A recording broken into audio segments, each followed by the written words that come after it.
Coming up on Big Ten basketball and beyond, a Sunday shocker in Columbus. We'll show you how the Buckeyes knocked off second-ranked Purdue and what it means for the Boilers' seeding scenarios. Northwestern continues its march toward a second straight NCAA tourney bid, while Minnesota cools off a red-hot Scarlet Knight squad. Those highlights on the way. Plus, a look back at magical moments we've been lucky enough to share with the all-time leading scorer in women's college hoops. The best of Caitlin Clark, helping take us above and beyond.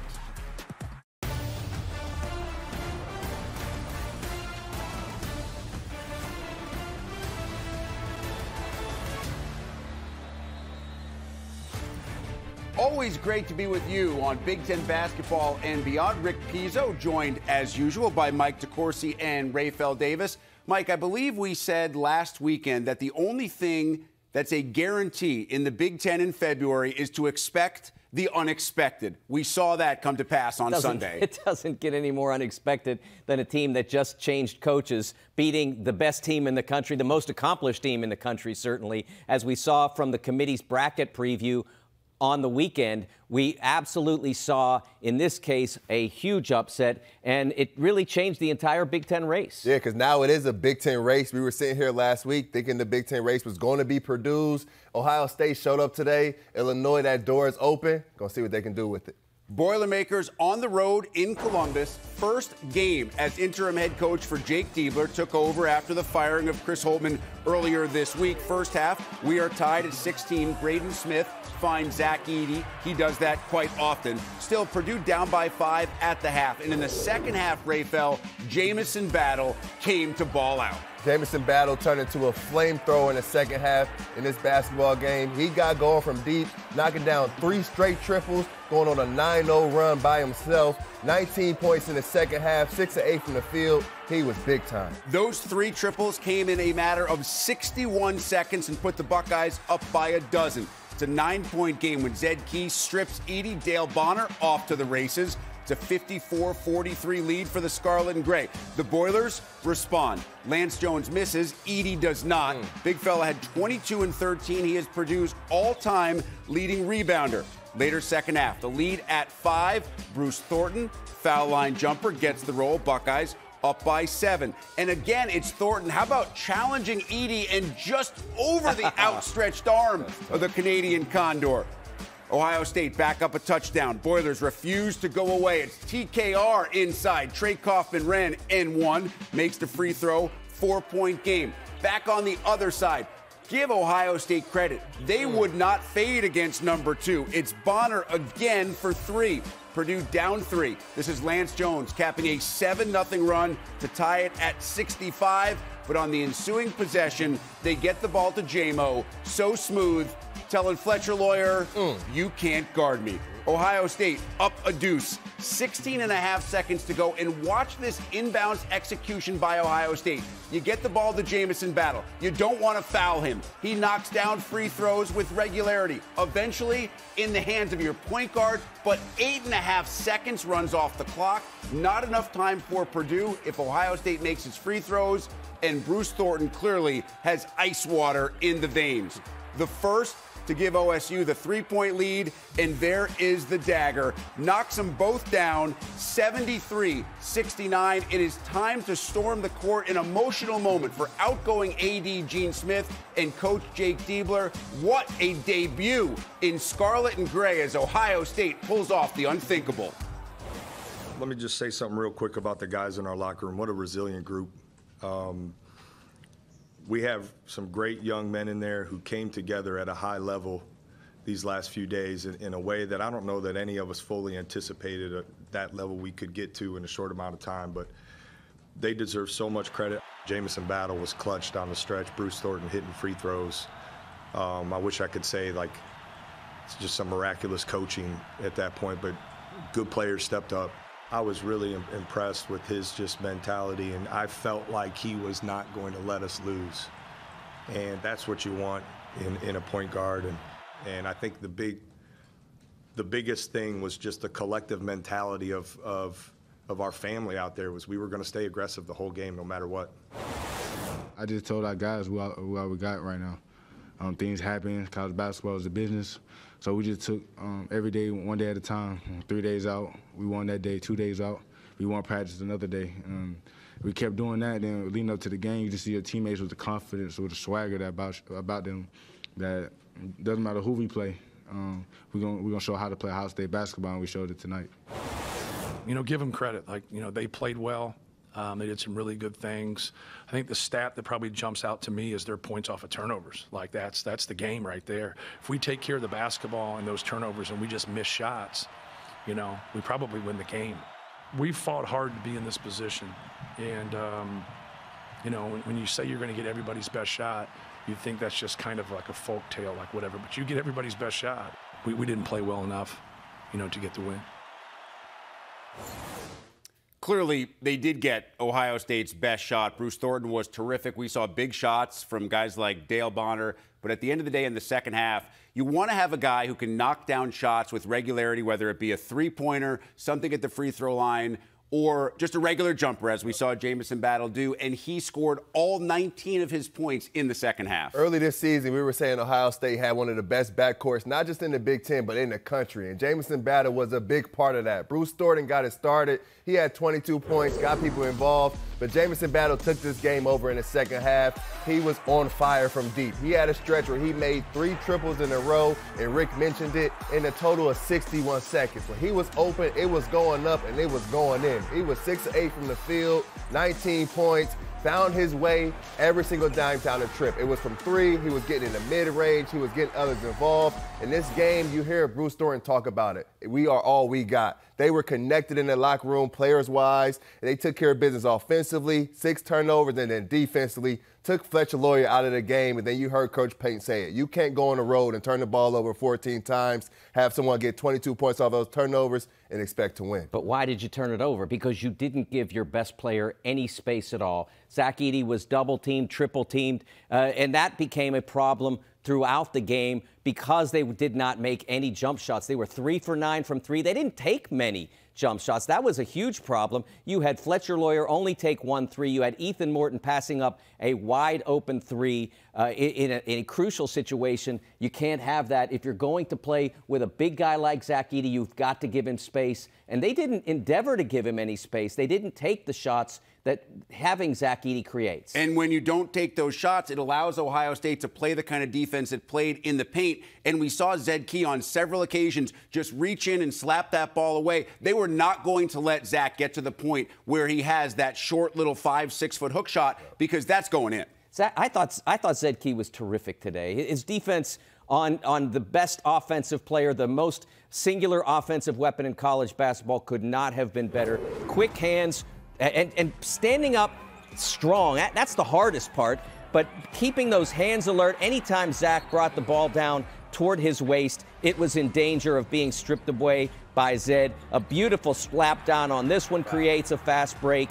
And he ran into that break as well, which was impressive. He could have easily just said, hey, I did my work. You guys go take care of it. And then again, this one was really impressive. He came down hard. Some people say a foul. The refs did not. And so then you get another opportunity to get transition opportunities. I thought that Zed Key did a great job in one of the most difficult matchups you can have in college basketball. I am some people. Zed Key, I love him, and I love you, Mike. But when you're guarding the post, you cannot have two hands on a person. You can't have that arm bar in. And you watch those clips, you see Zed Key pushing Zach Edey in the back, and that's exactly what Coach Painter is talking about when he's saying Zach is getting fouled, and you're not calling it because it doesn't look like a foul, but by the rule book, 2 hands in the back, arm bar in the back, that's got to be called every time. But I do agree with you. Fletcher Loyer has got to be aggressive offensively. I think Roddy Gale did a tremendous job of being aggressive, being physical without fouling, bumper Fletcher off those screens, not letting him get comfortable in this game. Now, I agree with what you're saying. By the letter of the law, that is a foul every time, but it's kind of like holding in the NFL. By the letter of the law, they would throw the flag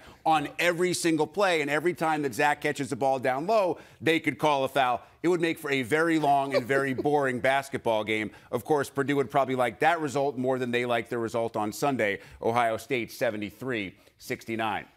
Also on Sunday, Northwestern looking for the first ever back-to-back NCAA tournament trips in program history. A win in Indiana would help. And how pretty was that look from Ryan Langborg to Matthew Nicholson?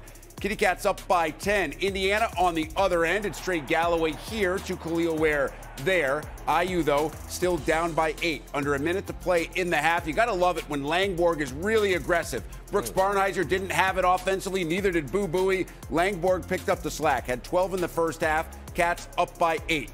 Galloway again finding Khalil Ware. Ware was a monster. 22 and 16, but Indiana still down 3 off the miss. It's Malik Renew with the board, the putback, 1-point game. Next possession for Northwestern. Huge possession and a huge afternoon for a role player. Nick Martinelli, 13 points, 13 rips. That triple gives the Cats a little bit of breathing room, and they start to pull away. It's Langborg. He had a career-high 26 and 6 assists as well. Northwestern up by 8. Don't forget about Matthew Nicholson. The bearded wonder had 14 points and 16 rebounds in this one. 8.5 to go. Boo Buie still hasn't scored. That's right.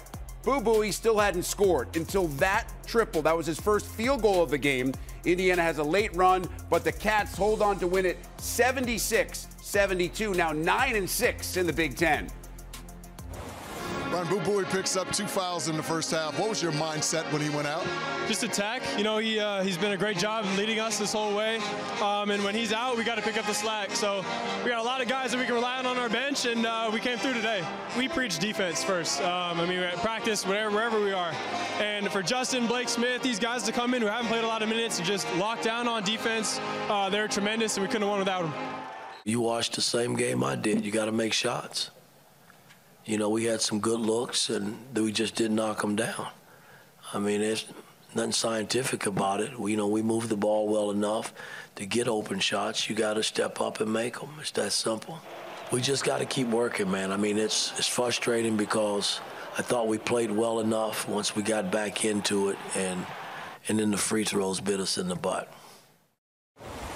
Struggle continues for Mike Woodson and the Hoosiers. Meanwhile, Northwestern not just on track for a second straight NCAA tournament appearance, but perhaps a double bye in next month's Big Ten tournament in Minneapolis. The interesting thing on Sunday, Mike, was it wasn't the usual cast of characters carrying Northwestern across the line. It was amazing what Ryan Langborg did. He came into this game knowing he was going to have to take up for Ty Berry being lost for the season, and he automatically did that. But then he also had to deal with Boo Buie having an off day and with Brooks Barnhizer as well. They were only 5 of 23 combined, and so you had in this game with a terrific performance, getting 7 assists in addition to a career high in points. I thought Ryan Langborg was as good a player as they could possibly have had on the floor today. Ryan Langborg was a big time, especially when Boo Buie was struggling. Also what they did was they took care of the basketball. You go on the road in the Big Ten, you got to take care of the basketball, you got to compete on the glass, and they won the rebound war, and then they had other guys step up. Coach Painter would always tell us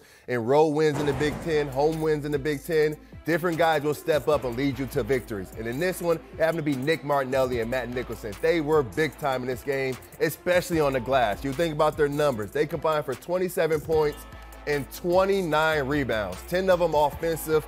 They were huge. They were physical. They were attacking the glass. They were getting in the paint, making plays. When Matt Nicholson is this productive on the offensive glass and finishing around the glass, you give Boo Buie so much help, so much trust. It takes Northwestern to the next level. If you would have told a Northwestern fan that they were going to go on the road, go in a tough environment, play at Indiana, Boo Buie and Brooks go for 5 for 23, Ty Berry doesn't play, they tell you they lose by 20, but the unsung hero stepped up. You made a great point earlier in the day. You said if you look at the stat sheet, that's all you see from this game. You say there's no chance that Northwestern wins. Buie struggles, Barnhizer struggles, and how about this? Northwestern misses 10 of its last 11 field goal attempts on the road inside Assembly Hall and finds a way to beat Indiana. Maybe that's a sign this is the year of the Wildcat.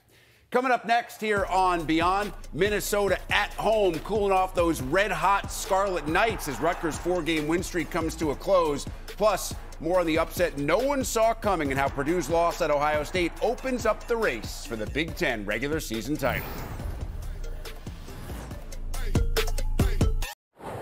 Scarlet Knights riding a 4-game win streak into the barn to take on the Gophers. First half, Rutgers by 3. It's Big Cliffy. Cliff Amore using every single piece of that iron.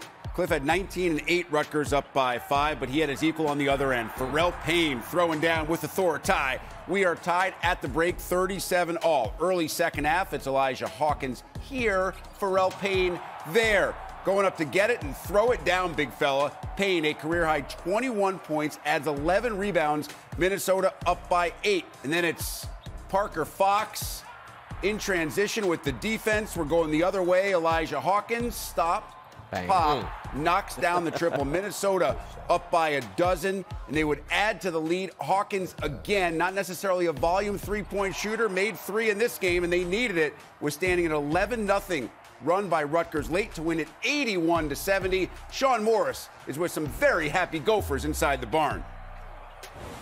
As that last 4 or 5 minutes came, was your emphasis more on the X's and O's or above the shoulder, just telling guys, hey, I don't care what's happened before, we got to close this one out? Exactly. You know, we had to take a step in our maturity and mentality, and it started with the defensive end. So the last 2 games, we get so consumed with offense, we lose it because our defense falls apart. And I talked about we had enough points to win. It's about consecutive stops, getting kills, 50-50 balls, you know, not turning it over versus the press. But if you make a mistake, it's like next play. You got to get over it, winning mentality. Tell the folks about the work that you've put in since last season to this one to allow yourself to have the kind of offensive performance you did today. Yeah, in the summer we put in a lot of work, especially a lot of work with my left hand so I can be able to go left. But yeah, me and one of the GAs, we're in the gym basically every single day of the summer. Defensively, you guys were stellar for long periods of time. How important was it for you guys to kind of answer the bell here in the last 4 or 5 minutes, given the fact that some previous leads have snuck away? What were you guys talking about in the huddle as this game unfolded? What we're talking about in the huddle as the game unfolds, we just say stay with it, keep playing defense. Defense is the name of the game, and defense is going to win us the game. Well, it won you the game today. Go enjoy it with your team. Outstanding performance. Congratulations. Thank you, thank you. Back here inside our Beyond studio, Rick Pizzo, Mike DeCourcy, Rapheal Davis. We have to start with Pharrell Payne because he was a monster, did so many little things in this game, but also came up with some big numbers, career high with 21. Pharrell Payne was a grown man playing against boys in this game. 21 points, 11 rebounds, 7 of them on the offensive end. When that basketball was shot, he went to that basketball rim like he was on a mission to tear down the basket. He was huge, but I agree with Coach Johnson and Pharrell. It was their defense in that second half. In the first half, Rutgers was comfortable, 53% from the field, only 2 turnovers. In that second half, Minnesota just cut their water off. Rutgers started the second half, first 5 minutes, 2 of 10 from the field. Ended the half, 38% from the field with 6 turnovers. That defense came to play. Double-digit lead late. We've seen this before, right? Everybody in the barn knew that there was a possibility that that game could turn on a pressure defense that Rutgers applied, and it got down to 6 points, but you saw Ben Johnson call timeout, adjust his press offense, and that made a significant difference in the ability to close it out. Got the ball into Elijah Hawkins' hands more comfortably, and that changed the game down the stretch, and they were able to secure it. You heard Ben talk about how important hey, you got to go through some tough ones. Got to figure it out. And then when you win one, then you know you can. And now they are back to 500. As for Rutgers, how damaging is this loss for the Scarlet Knights' tourney hopes? Well, what it does is it puts them in a position where they have to win one they're kind of not supposed to. They needed to win a lot of games down the stretch to be able to make it because they're in the 80s in the net. They're around in the 80s in strength of record. All the metrics are against them. Now they really have to go completely reverse that. I'm not sure they could afford to lose more than one more game in the regular season. And remember, they have to travel to West Lafayette to play a pretty angry Purdue team, so that's one that you would have to think would be a monster surprise if the Rutgers Scarlet Knights were able to pull that off. So, with all that in mind, now you're up to the minute standings. Purdue's lead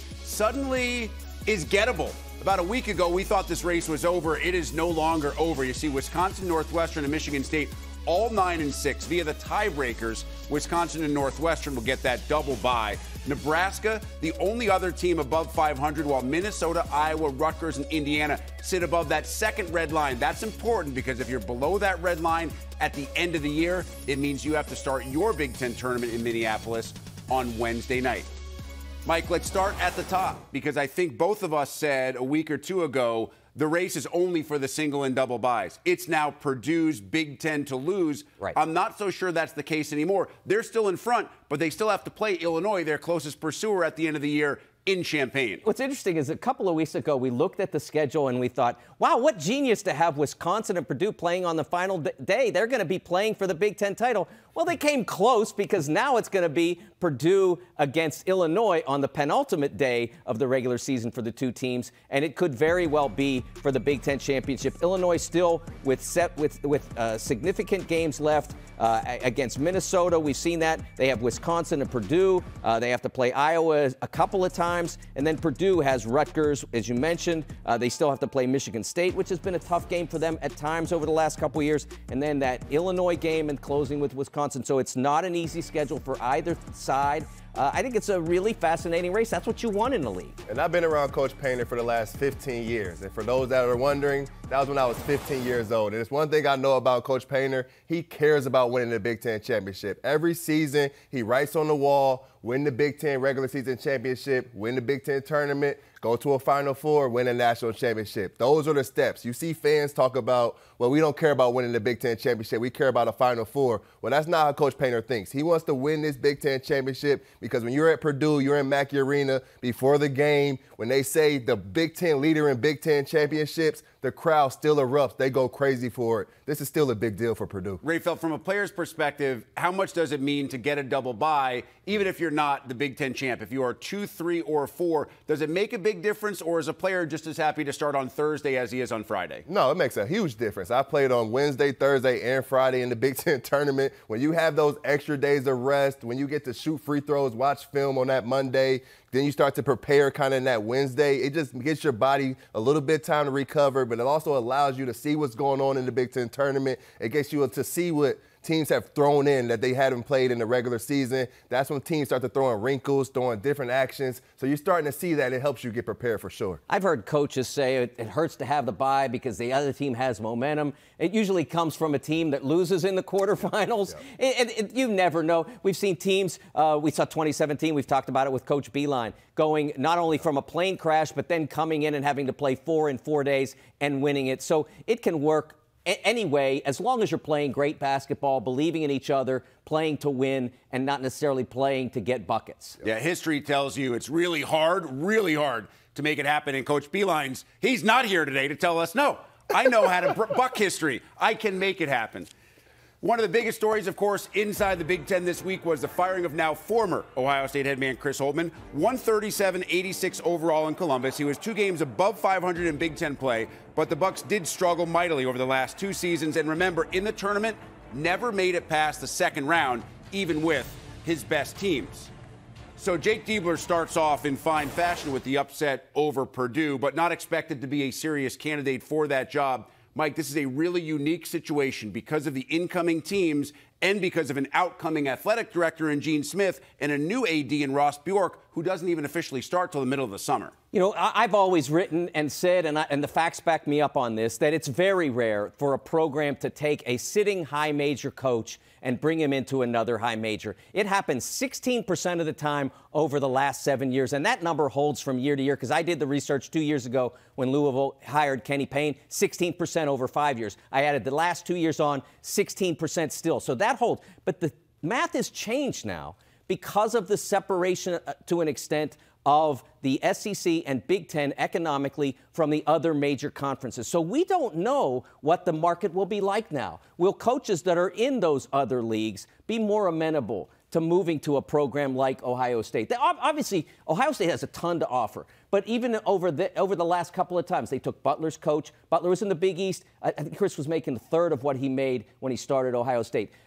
Xavier's coach, Thad Matta, came over from Ohio State. And came over from Xavier, which at that point, I believe, was still in the Atlantic 10. So that's the kind of coach that even a great program like Ohio State has typically gotten, a really talented coach in a slightly lesser league. And so we'll see whether that holds for this time, but certainly Ohio State has a lot to offer. Well, the money's going to be there for sure. The question is, what does the coach inherit? How many of these players stay? How many players transfer? What's the NIL situation look like?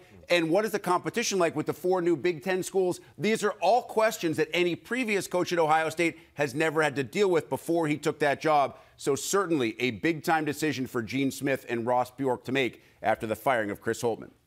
Check on Women's Hoops when Beyond returns, a top 10 countdown to the moments that helped define the legendary career of Iowa's Caitlin Clark. And yes, Jay Will, she's great. Plus, highlights from Sunday showdowns in College Park and Ann Arbor, where the Terps and Spartans each improved their respective tournament resumes.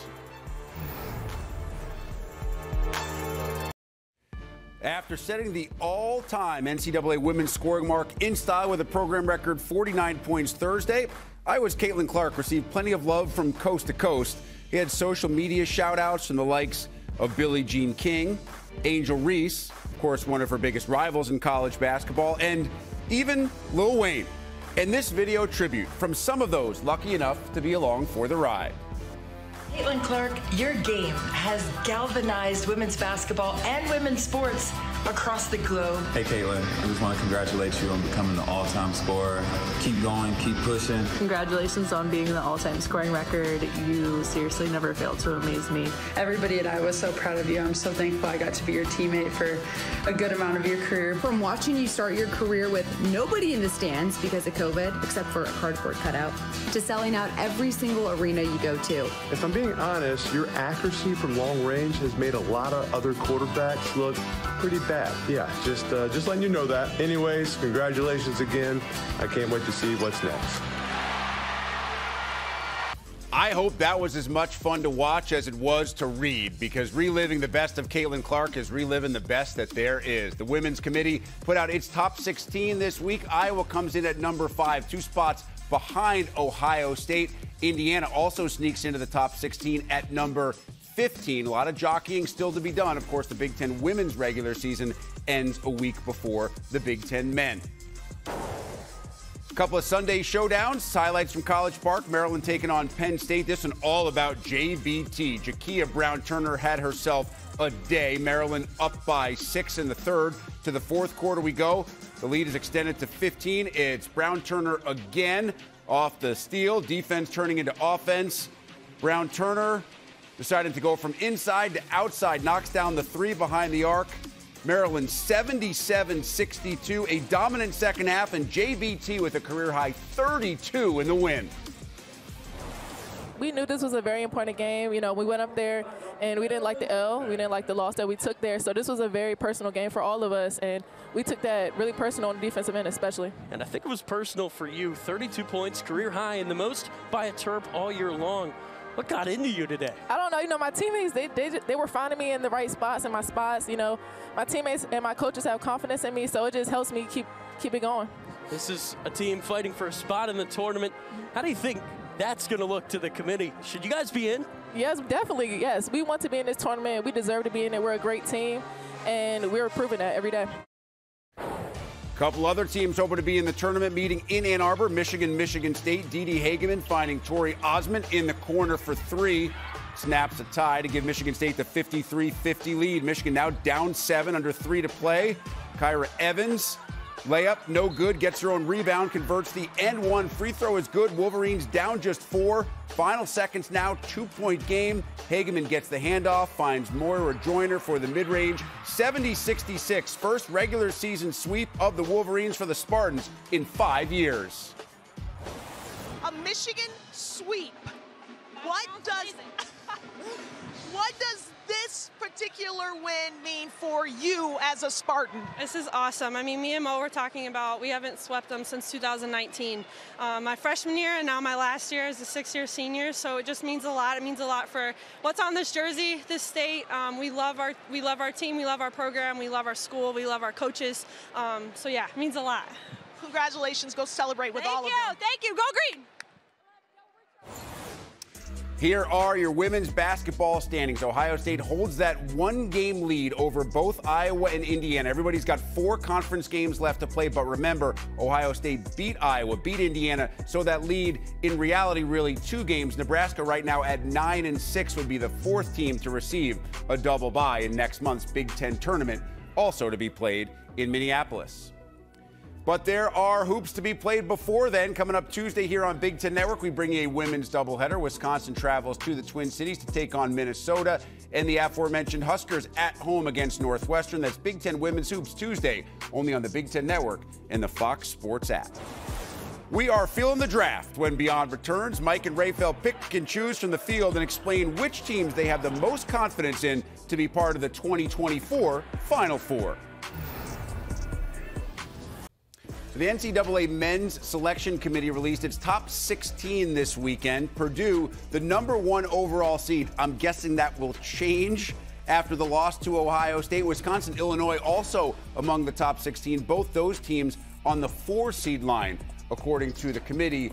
Of course, that committee is not nearly as important as our committee, made up of Mike DeCourcy and Rapheal Davis. I get to be the judge and jury, which is the easiest role to play. We do this annually. It is our Final Four draft. The guys have an opportunity to pick any team inside the field that they feel the most confident in to make it to the Final Four. And for the third consecutive year, Mike got the first overall pick. It's a very scientific method. Our producer, Rob Mickle, has his young son, 3 years old, pick names out of a hat. He just happens to like Mike better than Rapheal. So Mike gets the first selection, and with the first pick, who do you choose? Oh, well, this was the year to have the first overall pick because Connecticut, I'm not in love with the word best, but most accomplished, I give it to Purdue, but most feared is UConn. They've got everything you need to win another national championship, which would be their program 6th and make them the third of the last 40 years to get 2 consecutive championships. Donovan Clingan inside.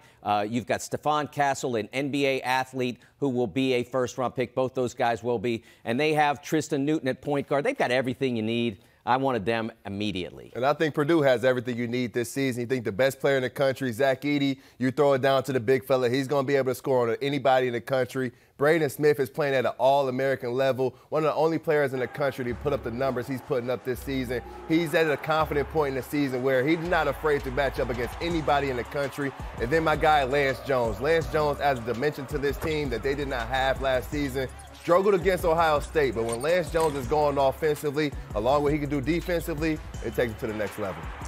First pick, pretty easy. I knew one of you guys was going to take UConn, one was going to take Purdue. Now it gets a lot more interesting. Since Mike had the first pick in round 1, Rapheal, you get the first pick in round 2. Who's the team up next that you feel the most confident about getting to the Final Four? I'm going with Kansas because when I think about starting a team, I want a really strong point guard. You think DeJuan Harris, top 10 in assists in the country, sets the table for everyone else, makes the game easier. I need a wing that can score the basketball. Kevin McCullough can score the basketball in the phone booth, averaging close to 20 points a game, very efficient scorer, 3 levels. And then the big fella down low, Hunter Dickinson. We know him well in the Big Ten, averaging 18 and 11. When you have 3 core guys that can really get you going, the rest you need is some athleticism. There have been times since the Grant Williams era at Tennessee ended with that loss to Purdue in the Sweet 16 of 2019, where it seemed like the best defensive team in the country was Tennessee, and the second best defensive team in the country was whoever got to play Tennessee, because they couldn't score at all. That all changed when Dalton Knecht transferred over from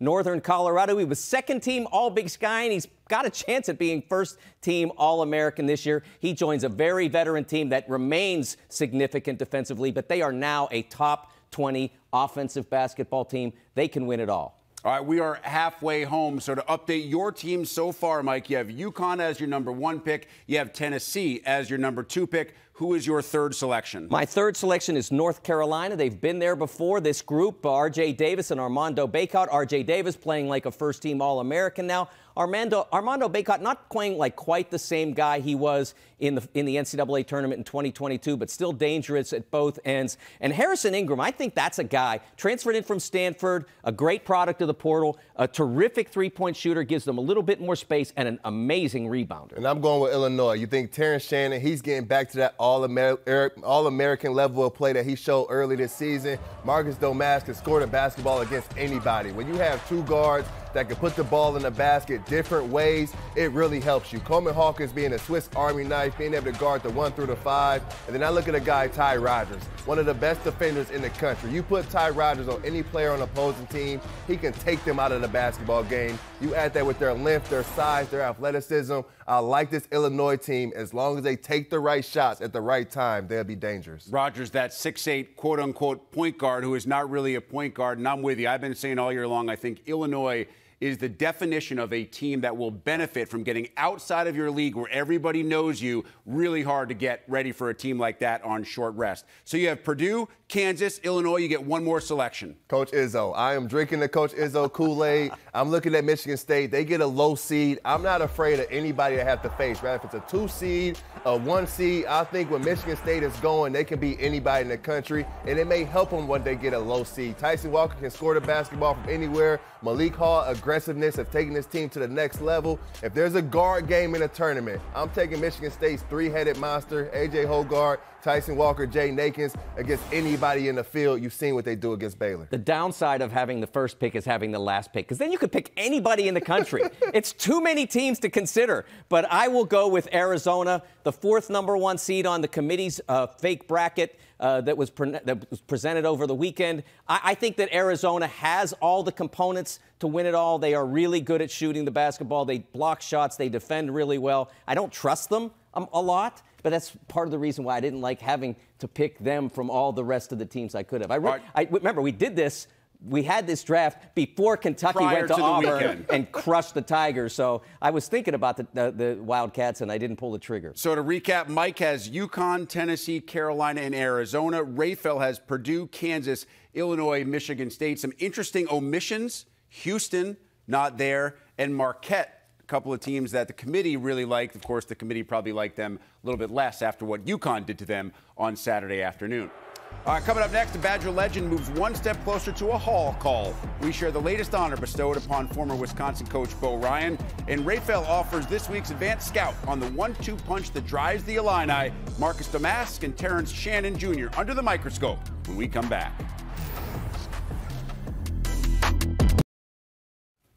2024 Naismith Basketball Hall of Fame finalists have been announced, and among the class is former Wisconsin head coach Bo Ryan.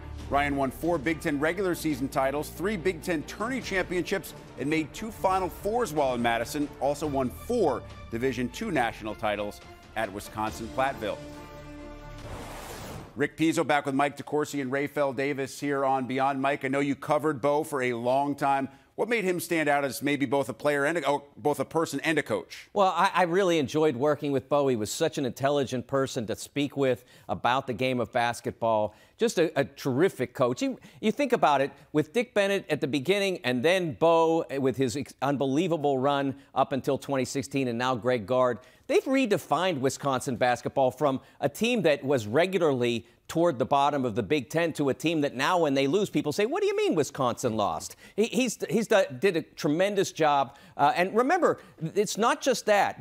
The one beautiful thing that I really love this about the Naismith Memorial Basketball Hall of Fame, it's for the entire game. International, women's, high school, college, and he won 4 national championships at UW-Platteville. I think that's a big part of his resume, and he absolutely belongs in this Hall of Fame. It just blows my mind when I hear stories about Wisconsin being a bad basketball program, because I don't know Wisconsin be a bad program because of Bo Ryan. And one thing I love about Coach Ryan is he is who he is no matter who's on his bench. And one thing I can remember playing against Coach, they force you to play their style. They're not going to take quick shots. They're not going to beat themselves. But when one of their guys made a mistake, he held them accountable. Whether it was Frank Kaminsky, Sam Decker, and McDonald's All-American, you turn that basketball over, somebody's going to bring you a towel, and you're going to check out. It wasn't just the 6th, 7th, 8th man on the bench. He made sure all those guys knew how to play Wisconsin-style basketball, and it was extremely tough to win in the Kohl Center every time. And I can tell you this, from personal experience, there is no one more enjoyable to sit in the golf clubhouse with and enjoy an adult beverage while he tells stories than Bo Ryan. All right, it is time now for this week's edition of Advanced Scout as we turn our attention to the Fighting Illini and this 1-2 punch that it seems like Illinois has now figured out after the reintegration of Terrence Shannon Jr. following his suspension. What Shannon Jr. and Marcus Domask can provide, especially on the offensive end, there's not a lot of teams that have an answer for it. And this showed in the game against Maryland. They were as cohesive as they've been since the FAU game. They understood where to pick their spots, when to score the basketball, when to attack, and it finally came to fruition where Marcus Domask became the guy in the half court. When it got stagnant, when the ball stopped moving, it was get the basketball to Marcus and let him create for us in the half court. Scoring over 1,700 points in his career, This is what he does. This is the value that he brings. When that shot clock is going down, he can go make an individual play. And then for Terrence Shannon, the game has been simplified for him. Shoot to open threes, one dribble pull up, don't force anything offensively, move the basketball, and then dominate in transition. Terrence Shannon has been outstanding in transition this season. When he's getting on the break, there's nothing you can do with him. And then he also gets to the free throw line. 14 of 16 from the free throw line against Maryland. He's big time. You look at deep digits, our really deep dive into stats. Shannon has nearly 6 fast break points per game. That's second in all of Division I. I love this second stat. More than 50% of his 2-point shots are within the first 10 seconds of the shot clock. That means he is running and gunning. He draws fouls. And, Mike, there are some who will say he creates the contact. That may be true, but he's putting the onus on the officials to make the call. And most times, the best players get the calls. Yeah, but also because he's going so fast, how do you get legal on him? How do you get legal guarding position in front of somebody who's moving that fast? It's nearly impossible for a defender to do that, so that's why he's getting those calls. I remember when the news came down that he was going to return to the team, us all sitting here and talking about Justin Harmon and how his role would be affected. He had really stepped up as a shooter for the team, had made a difference, and we wondered if his minutes would completely evaporate. He was having none of that. Even Saturday against Maryland, he was fighting to be relevant in that game, enthusiasm, making a difference as a second ball handler, taking the ball out of Marcus Damask's hands so he could get a rest. He's a very important player, a huge part of why this team has a great chance to go far. And obviously they're playing well right now. They figured out Shannon back in the lineup. And in all likelihood, they probably got a boost from seeing Purdue lose on Sunday in Columbus, because now they know the reality of a Big Ten championship is out there for them, especially with that game looming in Champaign against the Boilermakers coming up in a few weeks. But coming up this week on Wednesday, the Fighting Illini take on the Nittany Lions at Rec Hall. Then the Hoosiers and Huskers battle it out in Bloomington. It's Big Ten Hoops presented by Ram Trucks. Wednesday only on the Big Ten Network and the Fox Sports app. Our coverage begins with the tip-off show at 6 o'clock Eastern. Time for one final break on Beyond. We're back with a look at the road ahead as we inspect what awaits the Wildcats and Boilermakers over the course of the next 7 days.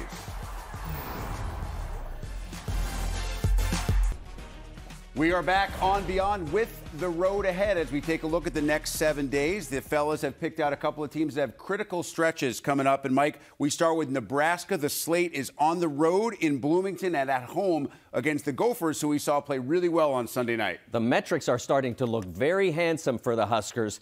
37th in strength of record and 40th in Ken Palm, 50th in the net. Those are all I'm in the NCAA tournament numbers, so you don't want to do anything this week that says I'm out of the NCAA tournament or I'm heading out. So big game at Indiana. We saw Northwestern take care of that on Sunday, so they absolutely have to follow that. Nebraska could use 1 or 2 more wins on the road. Picking up one in Bloomington would be a nice start. As for Rapheal, not a huge surprise here, especially after what happened on Sunday to the Boilermakers. You go with the road ahead for Purdue. Thursday, they take on Rutgers. February 25th, they're at Michigan. These are 2 games you have to have. Yeah, and you think about playing Rutgers after Rutgers take a loss. That's not a get-right game. For Purdue, Zach Edey's been amazing. Braden Smith is playing good basketball. You've got to find a way to get Fletcher Loyer and Lance going from the field. If Fletcher's struggling at this time of the year, that does not bode well for the Boilers. Love to see how they respond after what is probably at this point maybe the biggest surprise in the Big Ten this season. Ohio State knocking off Purdue in a Sunday shocker in Columbus. And that'll wrap up this edition of Beyond. For Rapheal Davis and Mike DeCourcy, I'm Rick Pizzo. Always appreciate you hanging with us.